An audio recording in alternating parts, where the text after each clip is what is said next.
जय हिंद स्टूडेंट्स, स्वागत है आपका तगड़े क्लासेस पर। तो स्टूडेंट्स, आज का हमारा टॉपिक है numericals on the basis of elevation in boiling point and depression in freezing point. तो बिना अपना टाइम खराब करते हुए स्टार्ट करते हमारा आज का लेक्चर।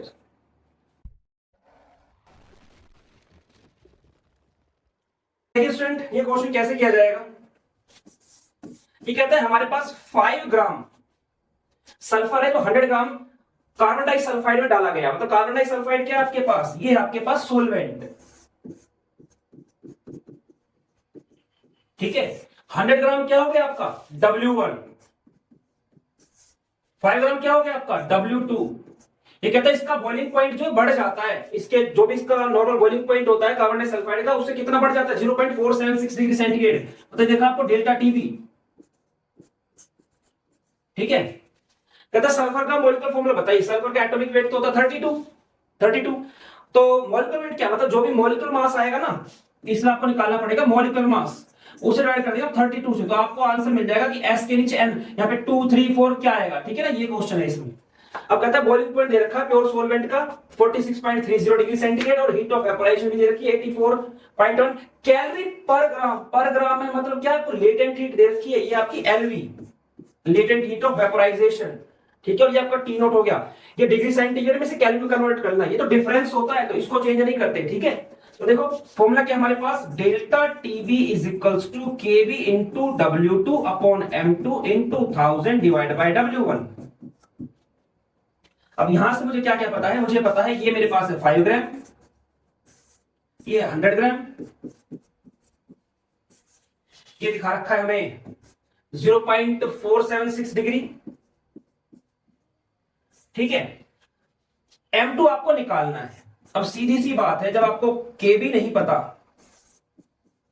तो आप M2 कैसे निकालोगे। तो पहले क्या निकालना है मुझे, देखो मेन टारगेट तो M2, उसको पता होने के लिए क्या पता होना चाहिए, केबी। तो केबी को निकालें, केबी का फॉर्मूला देख लो अब आप लोग, केबी कहां है।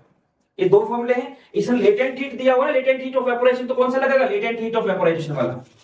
एक चीज ध्यान रखना, इसमें इसके ना कैलोरी की टर्म में दे रखी है, कैलोरी की टर्म में आर की वैल्यू कितनी होती है 2 लेके चलते हैं। ठीक है, तो केबी क्या आ जाएगा मेरे पास, आर जाएगा 2, टी नोट क्या मेरा, देखो 2 इसमें कैलोरी में चाहिए, तो 273 ऐड कर दो 46.30, उसका स्क्वायर कर देना डिवाइड बाय 1000 इनटू 84.1। ये ठीक है। अब इसको सोल्व कर लेते हैं एक बार। देखिए 273 प्लस 46.3 319। अब इस 319 का स्क्वायर कर दो,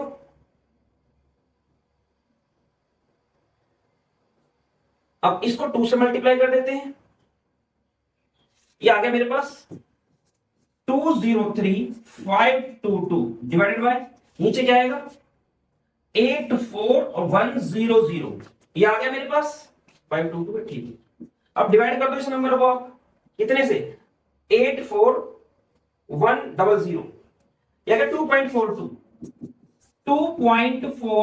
ये आ गया मेरे पास केवी के लो। इस केवी की इस वैल्यू को ऊपर पुट कर दो आप, आंसर आ गया आपका delta TB is equals to 2.42 into 5 into 1000 divided by M2 into 100, और यहां से डेल्टा टीबी का वैल्यू पुट कर दो आप 0.476, आपका आंसर आ जाएगा। तो M2 क्या आ गया मेरे पास, M2 आ गया आपका 2.42 इंटू 5। यहां पे जो कैंसिल हो थोड़ा सा काट देते हैं उनको, इसको थोड़ा कम कर देते हैं। ठीक है,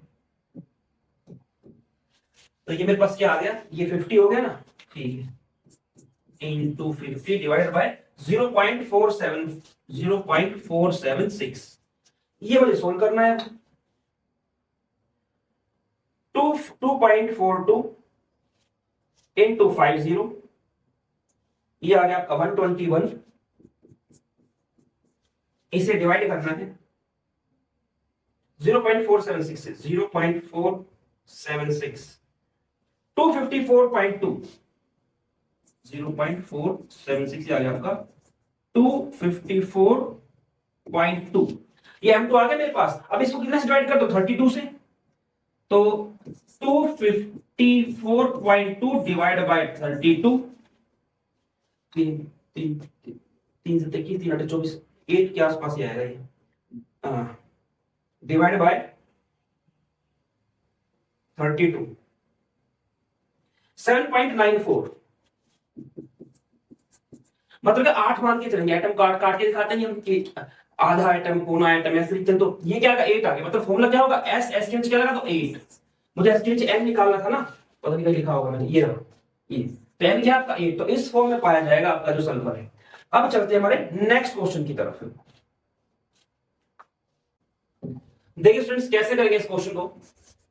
ये क्या कहता है, कहता है हमारे पास नेफ्थलीन है जिसका मॉलिक्यूलर मास दे रखा है, मॉलिक्यूलर वेट दे रखा है 128.16। कितना नेफ्थलीन, 0.5216 ग्राम। इसे 50 ml ऑफ CCl4 में आप डाल देते हैं। तो कहता है अब जो CCl का बॉइलिंग, CCl4 का बॉइलिंग पॉइंट है वो बढ़ जाता है। कितना बढ़ जाता है, 0.402 डिग्री।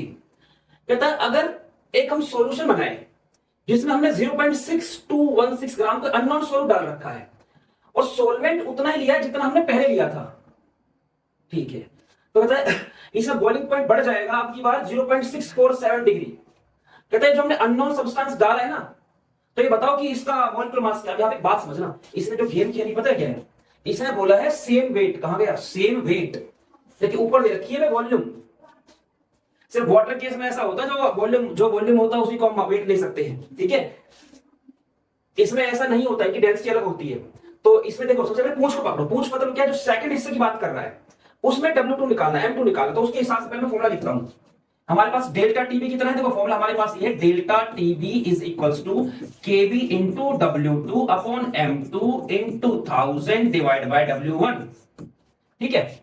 तो मैं इसको लिखता हूं पहले 0.6216 इतना ग्राम सोल्यूट आ गया।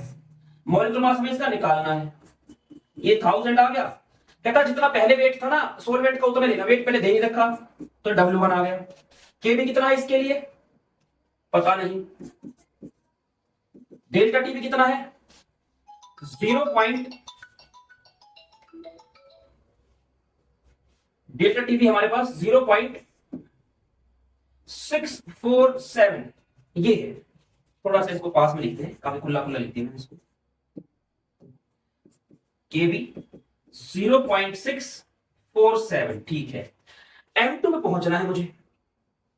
अब देखो जब ऐसा केस होता है ना, एक से ज्यादा अननोन दे रखे होते हैं और मान लो ऐसा दूसरी चीज दे रखी है, उसमें भी आपको ऐसा होगी कोई अननोन दे रखा हो। मतलब देखो क्या मैं केबी दूसरे वाले से क्या हम क्या सोच सकते हैं, केबी निकाल लेते दूसरे वाले तो उसको पुट कर देंगे।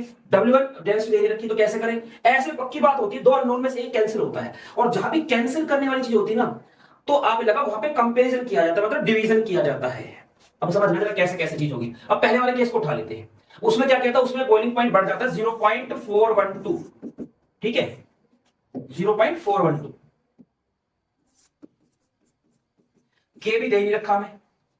W2 कितना है उसमें, W2 है 0.5216 into 1000 divide by W1 sorry M1 वो दे रखा आपको 128.16 इंटू W1 यहां भी नहीं दे रखा। अब एक चीज को समझना जरा, सोलवेंट मेरा सेम है तो केबी की वैल्यू दोनों में क्या होगी, सेम होगी।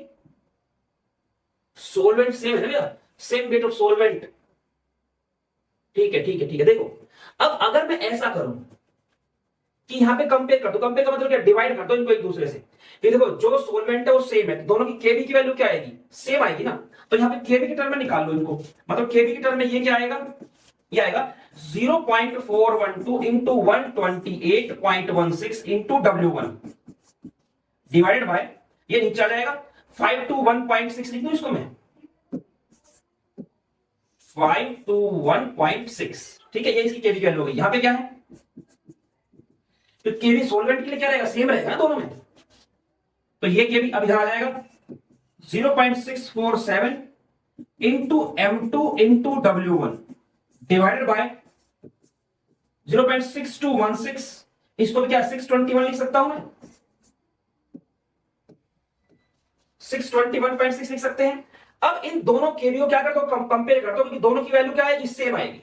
तो कंपेरिजन कर दो इन दोनों को, तो यहां पे क्या आएगा 0.412 into 128.16 into W1 divided by 521.6 equal to 0.647 into M2 into W1 divided by 621.6। अब देखो क्या कैंसिल हो गया, जिसकी हमें जरूरत थी W1 वो उड़ा दिया, उसकी जरूरत नहीं पड़ी। अब यहां से क्या निकाल सकता हूं, मॉलिक्यूलर मास निकाल सकता हूं सॉल्यूट का।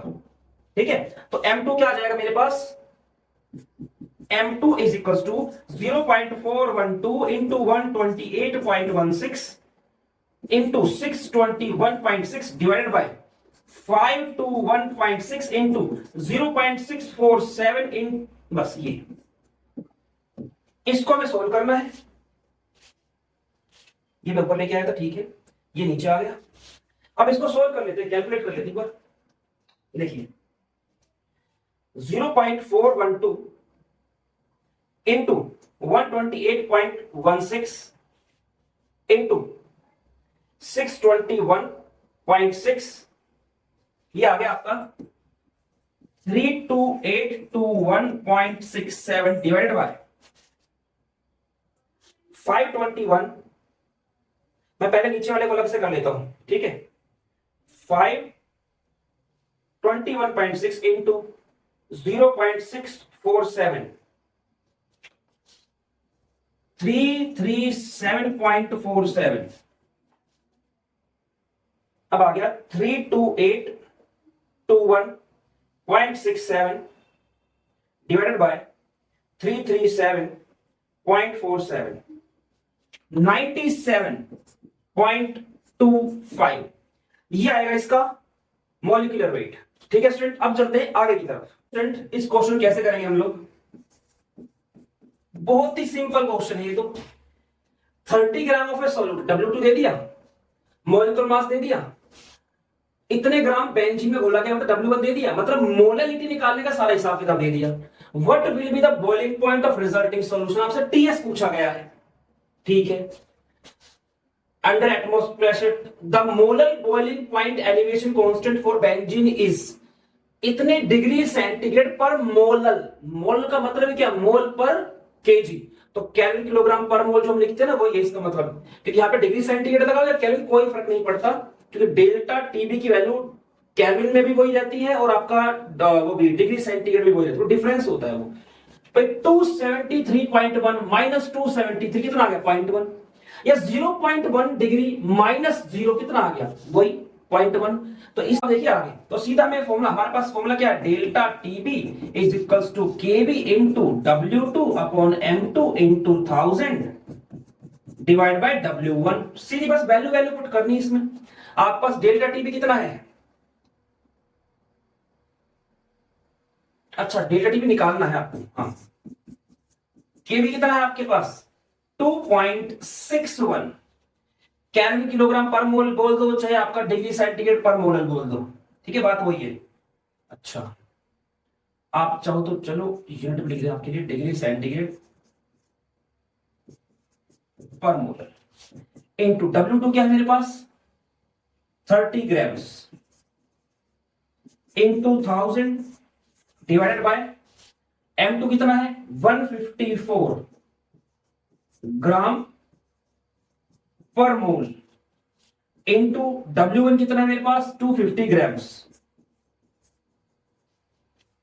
मोलैलिटी का मतलब ही क्या होता है, देखो इसकी बात करूं अगर मैं, ये नंबर ऑफ मोल्स हो गया, गिवन रेट पर मोल कर, तो मोल हो गया ऊपर, ग्राम को 1000 डिवाइड करो केजी, तो मोल पर केजी आ गया ना एक तरह से, तो मोल की क्या लिख सकते हो, मोल पर केजी भी लिख सकते हो, ठीक है,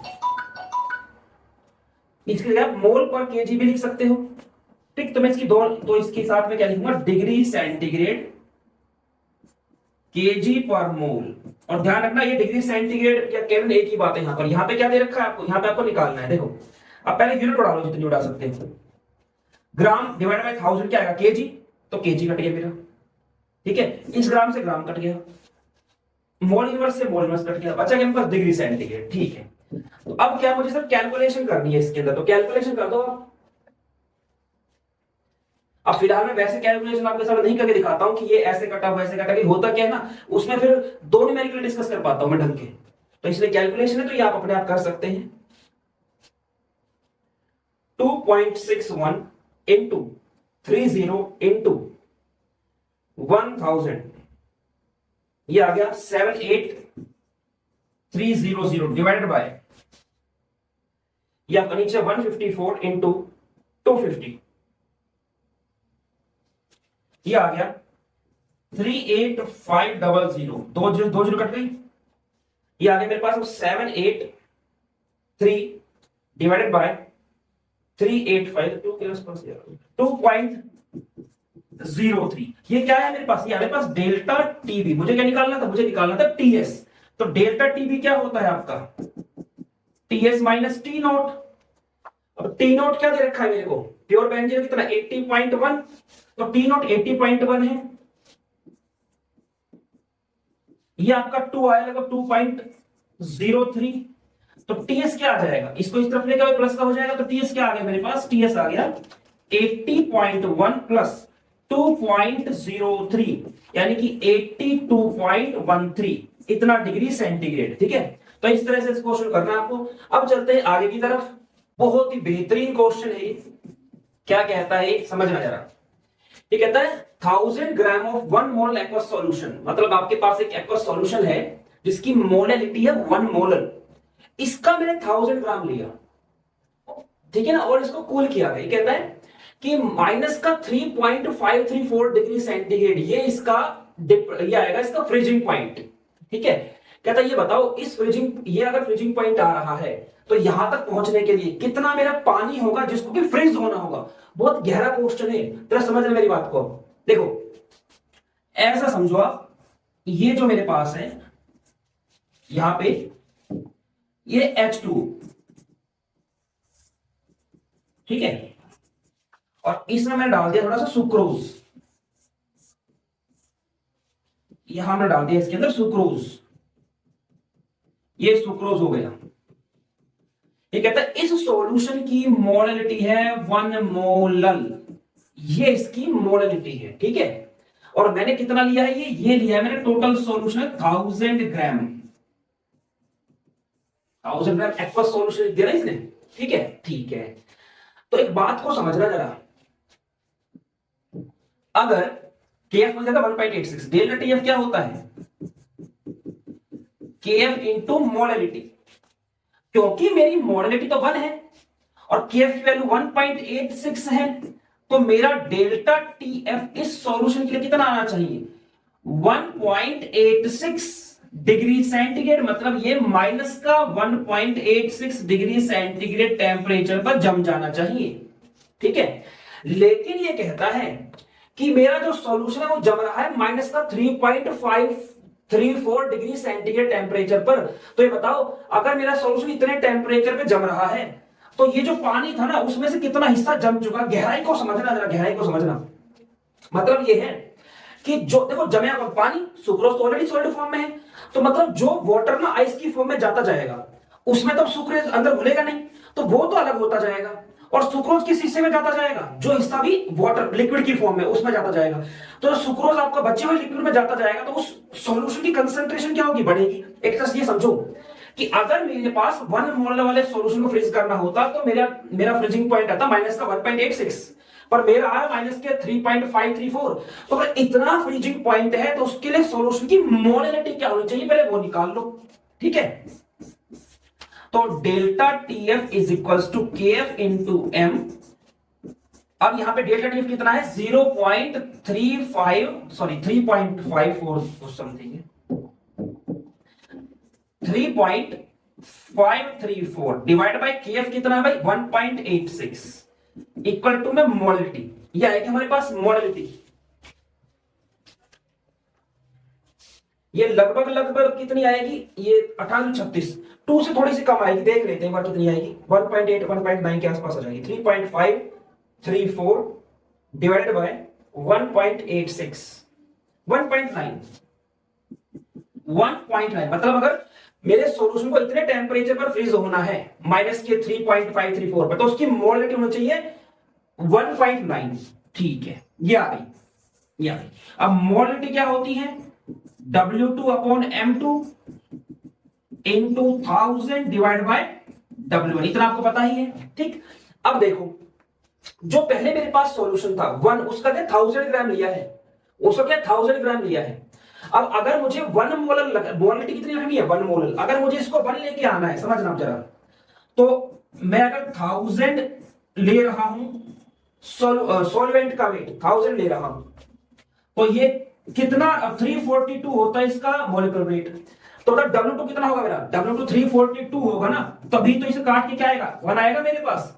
ठीक है, तो मतलब क्या है, हमारे पास सॉल्यूशन मेरा 1000 ग्राम का है, सोलवेंट 1000 ग्राम नहीं है भाई। सॉल्यूशन में सोल्यूट भी होगा, सोलवेंट टोटल मिला के 1000 ग्राम का आ रहा है। अगर इसकी बात करूं 1 मोल सॉल्यूशन के लिए, तो मैं इतना कह सकता हूं ना कि 342 ग्राम जो सुक्रोज है वो डिजोल्व होगा 1000 ग्राम ऑफ वाटर के अंदर, है ना, मैं कह सकता हूं ना। तो टोटल वेट कितना आ गया सॉल्यूशन का, सॉल्यूशन का टोटल वेट आ गया 1342 ग्राम्स।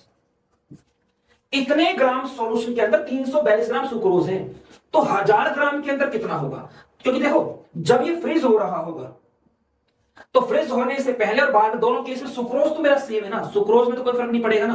तो पहले ये निकालूंगा कि 1000 ग्राम जो सॉल्यूशन था उसमें सुक्रोज कितना था, पहले ये तो पता चले। तो देखो इसको कैसे करेंगे, मैं लिखूंगा 1342 ग्राम्स ऑफ सॉल्यूशन कंटेन कितना 342 ग्राम सुक्रोज। 1 ग्राम में कितना आएगा, और मेरे पास कितना है 1000 ग्राम सॉल्यूशन दे रखा है, तो इसमें आएगा 342 डिवाइड बाय 1342 इंटू 1000। यहां से कितना आएगा देख लेते हैं एक बार, 342,000 डिवाइडेड बाय 1342, ये आ गया 254.84।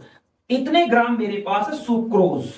अब समझना मेरे पास पानी कितना है, 1000 में से अगर इतना मेरे पास है सोल्यूट, तो मेरे पास पानी कितना बचा।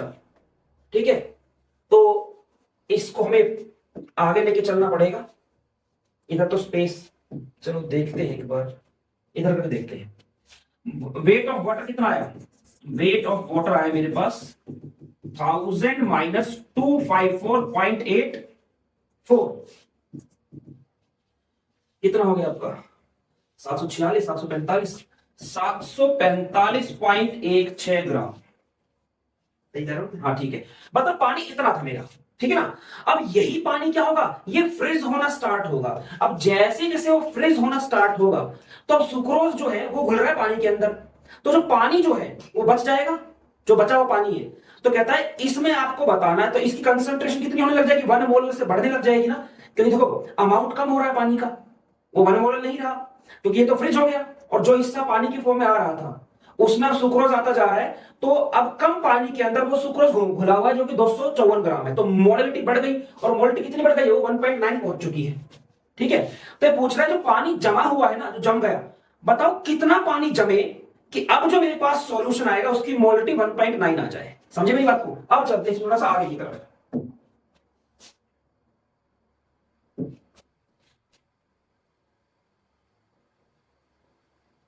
ठीक है, देखिए 754 ये मेरे पास आ गया है पानी। ठीक है, तो अब यहां पर 754.16 शायद इतना था, नहीं इतने ग्राम है वाटर, ऐसे। ठीक है, ये है मेरे पास पानी। अब कुछ ना 1000 ग्राम बोलो, तो 1000 ग्राम में मुझे कितना पता चल चुका कि मेरे पास सॉल्यूट कितना है। जो मेरे पास सॉल्यूट घुला था वो कितना था 254.84 ग्राम। ये मेरे पास था सुक्रोज, ये सुक्रोज है। अब खेल है ये। अब ये क्या कह रहा है, ये कह रहा है इस तरफ बर्फ जमनी स्टार्ट हो जाएगी, क्योंकि अभी तक मोलरिटी, देखो समझना, अभी तक मोलरिटी कितनी है, मोलरिटी है 1, और मुझे मोलरिटी कितनी लेके जानी है 1.9। वो कब पॉसिबल है, बाहर से तो कुछ डाल नहीं रहा हूं मैं।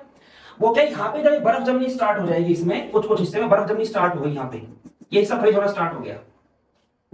तो जब ये हिस्सा फ्रीज होना स्टार्ट हो गया है, ये जमना शुरू हो गया, तो अब घुलने के लिए सुक्रोज के पास कम पानी रह गया ना, घुलने के लिए क्या रह गया, कम पानी रह गया। तो यही पूछ रहा है कि ये बताओ कि कितना हिस्सा जो है पानी का वो जम जाएगा कि हमारे सॉल्यूशन की मोलरिटी 1.9 आ जाए और उसका जो फ्रीजिंग पॉइंट है वो इतना हो जाए। तो अब हम ये चीज निकालने वाले, अब आपको क्लियर हो गया होगा कि हमें करना क्या है। ठीक है, देखिए आगे की तरफ। तो हमारे पास है टू, कहां गया वो, 254.84। ठीक है, ये वेट आया था मेरे पास। अब अगर मुझे 1000 वाले की बात करो, जो मेरी मोलरिटी 1.9 आई है, जो 1.9 आई थी मोलरिटी, उसको वो भी कैसे आई मेरी, देखो वो ऐसे आई थी ना, delta TF divide by KF equal to M, और यहां पे मैं एम क्या है आपका, W2 upon M2 into 1000 divide by 1000 ही मैं लेके चलूंगा इसको, ये काट दिया। अब इसकी 342 की 1.9 से मल्टीप्लाई कर दो तो मेरे पास क्या आ जाएगा, वेट आ जाएगा कि हमारे पास सोल्यूट का वेट कितना चाहिए अगर मेरा सोलवेंट 1000 ग्राम हो, मेरा सोलवेंट 1000 ग्राम हो, तो समझना जरा इस चीज को। तो मेरे पास क्या आएगा 1.9 इंटू मोलिकुलर वेट 342, इतना ग्राम अगर मेरे पास सोल्यूट हो, इतना ग्राम सोल्यूट हो, ठीक है ना, तो वो डिसॉल्व होगा आपका 1000 ग्राम सॉल्वेंट के अंदर। ठीक है, इतने gram sucrose dissolve in 1000 gram of water. ठीक है, तो भाई 1 ग्राम में कितना होगा, मतलब 1 ग्राम घुलने के लिए कितना चाहिए, और मेरे पास था 254.84, तो 254.84 ग्राम इतना सुक्रोज जो है वो कितने पानी में घुले, तो अब आ जाएगा हमारे पास 1000 डिवाइड बाय, इसको निकाल लो कितना आएगा ये 684, तो लगभग वही 660 के आसपास आएगा ये। 342 इंटू 1.9, 649.8, 649.8 इंटू 254.84। अब क्या करेंगे हम, हमारे पास आ जाएगा ये 254,840 डिवाइड बाय 649.8, तो इसको सोल्व कर लेते हैं। 254,840 डिवाइड बाय 649.8, ये आ गया 392.18 ग्राम। मुझे इतना पानी चाहिए, तो बाकी क्या होगा, बाकी जम चुका होगा, तो आइस के तौर पर कितना वाटर सेपरेट होगा, water separate out as in ice form,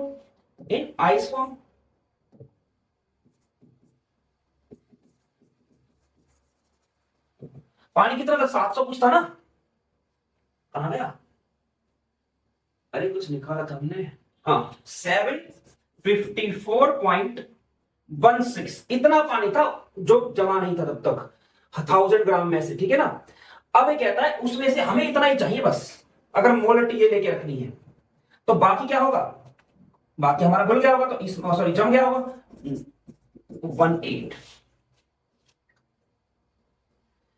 754.16 minus 392.18, 361.98, इतना ग्राम जो है पानी वो आइस की फॉर्म में सेपरेट आउट हो गया होगा। ठीक है स्टूडेंट्स, देखिए स्टूडेंट ये क्वेश्चन क्या कहता है, बहुत सिंपल क्वेश्चन है, बिल्कुल ऐसा ही क्वेश्चन हमने अभी भी किया था। ये कहता है कि हमारे पास 200 ग्राम वाटर है, उसमें 50 ग्राम इथाइल ग्लाइकोल डाल दिया है। ये कहता है कि कितना वाटर आइस की फॉर्म में सेपरेट हो जाएगा कि अब जो बाकी का सॉल्यूशन बचेगा उसका फ्रीजिंग पॉइंट माइनस का 9.3 डिग्री सेंटीग्रेड आ जाए, और ये आपका 1.86 कैलोरी किलोग्राम पर मोल दे रखा है केएफ की वैल्यू। बात को समझना जरा, वाटर का 0 डिग्री सेंटीग्रेड होता है, अब इस सॉल्यूशन में कितना होगा माइनस का 9.3, तो डिफरेंस कितने का है 9.3, तो एक तो ध्यान रखना ये हमेशा डिफरेंस होता है, तो इसको माइनस साइन लेके नहीं चलना है, ये 9.3 लेके चलेंगे आप। ठीक है, अच्छा दूसरी चीज ने बोला क्या उसको समझ लो, ये कहता है ये मेरे पास है पानी, ये देखा 200 ग्राम,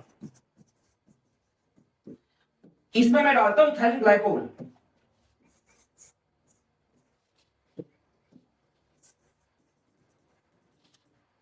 वो इसमें क्या है घुलना स्टार्ट हो गया, घुल गया ये कितना है 50 ग्राम। इस फ्रीजिंग पॉइंट क्या होगा, पहले तो इस बात को समझ लो, इस सॉल्यूशन का फ्रीजिंग पॉइंट क्या होगा। तो delta TF is equals to KF कितना है, वन, पहले फॉर्मूला लिखता हूं, चलो, KF into W2 upon M2 into 1000 divide by W1। तो ये आ गया आपका 1.86 इंटू 50 इंटू 1000 डिवाइडेड बाय 62, इसका मॉलिक्यूलर मास होता है CH2OH, CH2OH, ये इथाइल ग्लाइकोल होता है, इसका मॉलिक्यूलर मास कितना आएगा 62। W यहां पे क्या देखा, W1 200। अगर ये इस तरह से हो तो जो कटता है पहले उसे कैंसिल आउट कर दो, ठीक है, और जो बच गया है उसको देखते हैं। 1.86 इंटू 25 इंटू 10, यही है, ठीक है। ये आ गया मेरे पास 465 डिवाइडेड बाय 62, इसको डिवाइड कर देंगे 62 से, ये आ गया 7.5। मतलब क्या है, -7.5 पर ये सॉल्यूशन जम जाएगा। लेकिन ये कहता है कि मेरा सॉल्यूशन -9.3 पर जम रहा है, तो इसका सीधा सा मतलब है ये जो डिप्रेशन आ रहा है, जितना इसके हिसाब से इससे और ज्यादा आना, मतलब क्या, कंसंट्रेशन बढ़ेगी। मतलब क्या है, कुछ वाटर आइस की तौर पे सेपरेट हो जाएगा, तो वाटर की फॉर्म में जो आपका H2 बचेगा वो कम हो जाएगा 200 ग्राम से, ताकि अब क्या हो, उस बचे हुए के अंदर इथाइल ग्लाइकोल घुलेगा तो कंसंट्रेशन क्या हो जाएगी, बढ़ जाएगी, मोलरिटी बढ़ जाएगी, ठीक है ना। अभी किया था हमने क्वेश्चन। तो अब देखो इसने क्या बोला है, तो पहले तो ये समझ गए कि अगर इसके बेस पर आप इसे डाल के सोल्व करोगे तो आंसर 7.5 आएगा, ठीक है। ये बोला 9.3 लेके आना है, तो ये कितना लेके आना है 9.3।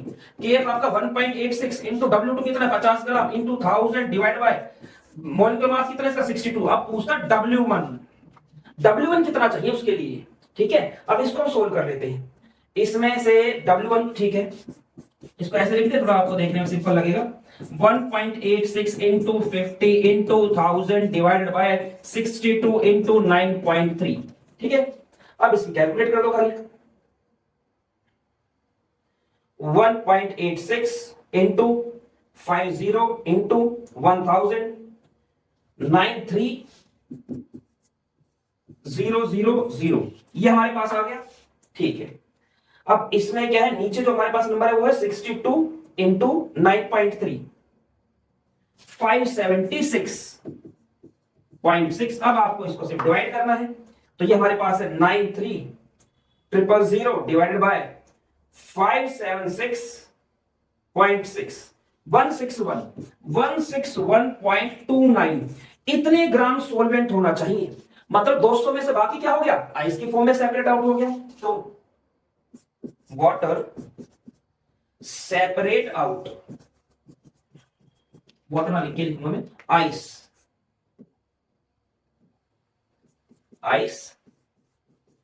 सेपरेट आउट कितना, 200 माइनस 161.29,